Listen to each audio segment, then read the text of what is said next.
Bom dia, bom dia, bom dia para você. Como você está? Eu espero que você esteja bem nesta manhã de sábado. Dia maravilhoso, dia especial que o Senhor nos concede. E estamos apostos para fazer a vontade do Senhor. Somos conscientes do que Ele nos tem projetado, propositado. Então, sabemos que Deus tem algo grande para nos entregar. Então vivemos debaixo das promessas, vivemos debaixo das promessas do Senhor. E você, como você está? Está vivendo debaixo da promessa? Está vivendo as promessas de Deus? Está recebendo tudo aquilo que Deus tem para te entregar? Já se abriram as portas sobre a sua vida? Que Deus abençoe você neste sábado. Que você possa despertar com a certeza que Deus está cuidando, que Deus está nos levantando, que Deus está nos reestruturando, que estamos sendo restaurados, restaurando as estruturas. A nossa campanha que tem se estendido aí por 50 e tantos dias. Que Deus abençoe você. Que o Espírito Santo traga a você respostas nesse dia chamado hoje. Que hoje você possa se deleitar na doce e graciosa presença do Altíssimo. Deus falou com você nessa noite? Tenho certeza que Deus falou com você nessa noite, porque Deus é um Deus de relacionamento e quando dormimos Ele vem nos visitar, Ele vem nos falar, Ele vem nos mostrar como proceder, vem nos alertar, vem nos dar livramentos, vem nos exortar.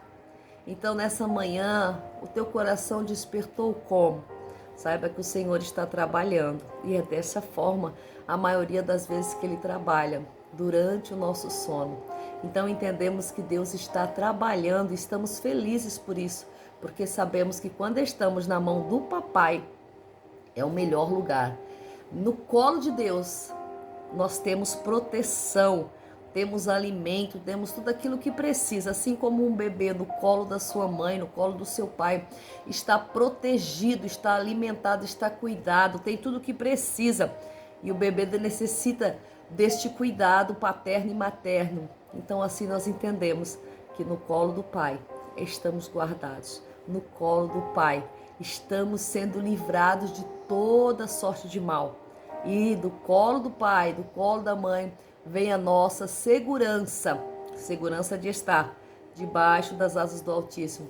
Então que nessa manhã você desperte para este sábado, entendendo essa segurança em Deus, entendendo essa segurança no Altíssimo. Pegue aí a sua bússola diária. Vamos ler aí os últimos versículos do capítulo 12. Aleluia.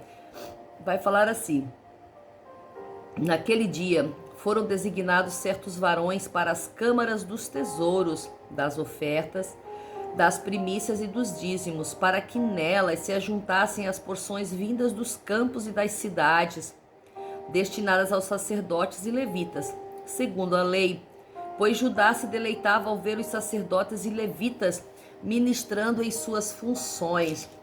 Eles cumpriam as ordenanças relativas a seu Deus e a cerimônia da purificação, bem como os cantores e os porteiros, conforme o mandado de Davi e de seu filho Salomão.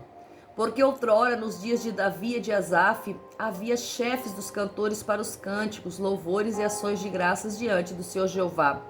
E todo Israel, nos dias de Zorobabel e nos dias de Neemias, dava aos cantores e aos porteiros as porções de cada dia, e consagravam uma parte para os levitas, e os levitas consagravam uma parte para os filhos de Arão, para os sacerdotes.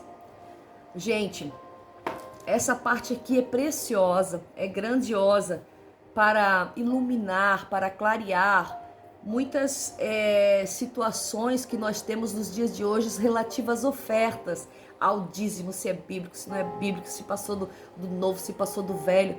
Todas essas incógnitas, essas perguntas que nós nos posicionamos muitas vezes, né, que nós nos colocamos. Nós vamos ver que aqui, eu vou só colocar aqui novamente,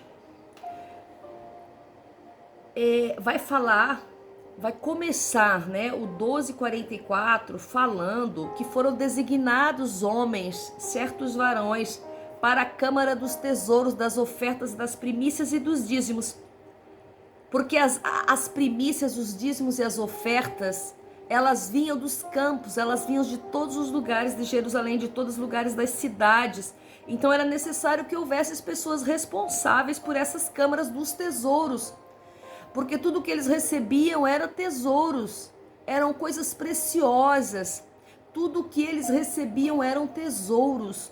Veja, eles trabalhavam no templo e era destinado, diz aqui, aos levitas e aos sacerdotes. E eles se congratulavam pelos os sacerdotes e os levitas estarem ministrando, pelos os sacerdotes e os levitas estarem fazendo as cerimônias, pelos sacerdotes e os levitas estarem trabalhando, se purificando pelo povo, pelo templo, para receber de Deus. Então eles traziam com graça, traziam com júbilo as ofertas, e essas ofertas eram colocadas nas câmaras, e como as ofertas eram muitas, eles designaram varões, designaram pessoas responsáveis, os tesoureiros do templo, responsáveis para cuidar dessas ofertas, responsáveis para cuidar desse mantimento, desses tesouros.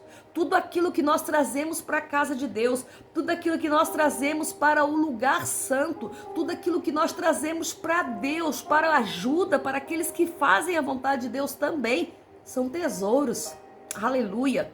São considerados tesouros à visão do céu. Então todo o dinheirinho, todo centavo, tudo aquilo que você deposita nos cofres de um templo, são considerados tesouros aos olhos do Senhor. Veja que nós vamos lembrar da viúva que doou ali as suas míseras moedinhas, tudo o resto que ela tinha era o seu tesouro. Era o tesouro daquela viúva, era o que ela tinha de melhor naquele dia. Então ela doou o que ela tinha, ela doou o seu maior tesouro, que Jesus considerou como o maior tesouro dela. A comparada ao rico que doou uma grande porção, para Jesus não significava. O que significava para Jesus era a intenção do coração daquela viúva, porque ela deu tudo que ela tinha. Ela deu o tesouro maior dela, independente se filhos ou se alguém iria passar fome naquele dia, porque ela tinha doado. Ela quis agradar ao rei. Ela quis agradar a Deus, ela quis agradar na tesouraria do templo. Então muitas vezes nós endurecemos o nosso coração, endurecemos a nossa alma, endurecemos o nosso ser, porque não queremos doar, não queremos ajudar para que as portas de algum templo estejam abertas, porque o pastor é assim, porque o ministro é assado. Mas eu quero dizer para você, o que você entrega para Deus, o que você entrega para alguém que você vai ajudar, são tesouros vistas aos olhos do Pai. São tesouros entregues aos olhos de Deus. Então, não se pare, não se bloqueie mediante a oferta, mediante as primícias, mediante os sacrifícios, mediante aos dízimos para a casa do tesouro, para o tesouro do céu.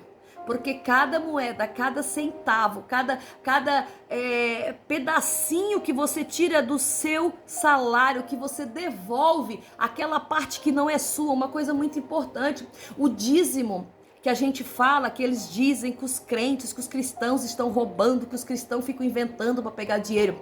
Gente, o dízimo já é a parte de Deus. O dízimo não é nosso. O dízimo fala do 10%, porque é uma devolução para Deus daquele 100% que Ele deu. Que Ele projetou, que Ele nos deu saúde para trabalhar, que Ele nos deu graça para fazer a vontade dEle, que Ele nos deu saúde para ir para trabalhar todo dia cedinho, que Ele nos deu um emprego, uma porta aberta. Então Ele nos deu 100%, Ele nos deu 90%, e os 10% não é nosso, já é dEle. A gente não está dando o dízimo, a gente devolve para o Senhor aquilo que Ele nos deu. A gente devolve uma mísera porcentagem daquilo que Ele nos deu, dos 100%. Se você olhar com esses olhos, você vai ser um dizimista fiel pela fé, devolvendo a Deus, devolvendo ao Senhor o tesouro que Ele está te dando. Um tesouro completo, e você tira uma partezinha e devolve para Ele. Então nós vamos ver aqui que tinha esses homens que foram preparados, separados para as câmaras do tesouro. E aí nós vamos ver também uma parte muito importante para finalizar esta palavra de hoje, que é a prática dos dízimos, que vai falar assim, que muitos não praticam, que diz assim: e dava aos cantores e aos porteiros as porções de cada dia, e consagravam uma parte para os levitas, e os levitas consagravam uma parte para os filhos. Gente, o dízimo dos dízimos é bíblico. Ou seja, a igreja que recebe dízimos de todo mundo, ela vai ter que tirar o dízimo desse dízimo e dar para outra instituição, para outra igreja. Ela não pode colocar o dízimo dela dentro da própria igreja. Estaria roubando aqui a lei geral dos dízimos. Então o dízimo dos dízimos os levitas recebem do povo, e os levitas tiram uma parte e consagram e dão aos sacerdotes, que é os que mantinham o templo total, o templo geral. Nós vamos entender que o dízimo dos dízimos também é bíblico. A igreja recebe do povo o dízimo, né? A instituição que você congrega, ou o lugar que você vai enviar o seu dízimo, né? E ali, este pessoal que recebe esse dízimo, esses sacerdotes que estão na frente de algum trabalho, que seja humanitário, que seja ministerialmente religioso, eles vão tirar esse dízimo desses dízimos todos que eles recebem e vão depositar em outro lugar. E é aí que pecam, porque a maioria não tira para depositar em outro lugar. A maioria coloca na própria igreja, ou então nem tira o dízimo dos dízimos e manda para outro lugar. Então aí existe alguma situação de não prosperidade daquele próprio templo, daquela própria igreja. Aí existe porque está roubando a Deus, que fala em Malaquias, que estamos roubando a Deus. Então estamos roubando a Deus nos dízimos e nas ofertas dessa forma também. Então, a partir do momento que estamos de frente para o ministério, estamos de frente para uma igreja, estamos de frente para uma instituição, temos que prestar atenção em todos os detalhes. E muitas vezes não chega o dinheiro, muitas vezes o dinheiro some, muitas vezes não se sabe onde foi o dinheiro, tem que fazer várias outras coisas para que o dinheiro flua dentro da igreja. E está errado, por quê? Porque não estamos dando o dízimo dos dízimos. Não estamos tirando da oferta do tesouro para fazer com que esse tesouro cresça, depositando em outro lugar. Então que nessa manhã nós possamos entender que o nosso dinheiro, aquilo que nós depositamos no altar, ou a nossa entrega, saindo do meio financeiro, a nossa entrega são tesouros. Tudo aquilo que depositamos no templo, tudo aquilo que depositamos no altar de Deus são tesouros. São vistas aos olhos do Pai como tesouros. Brilham aos olhos do Pai, tem valor aos olhos do Pai, é valioso perante a Deus. Então tudo que você entrega no altar é tesouro, tem valor para Deus. Então que nessa manhã nós possamos entender a oferta, o dízimo e as primícias entregues no altar de Deus. Entrega você também nessa manhã o seu melhor, o seu tesouro para as câmaras do Rei. Que Deus abençoe você, que te dê um sábado maravilhoso com a santa presença do Espírito Santo, e que Deus prospere o teu coração em todas as áreas da sua vida. A paz do Senhor Jesus.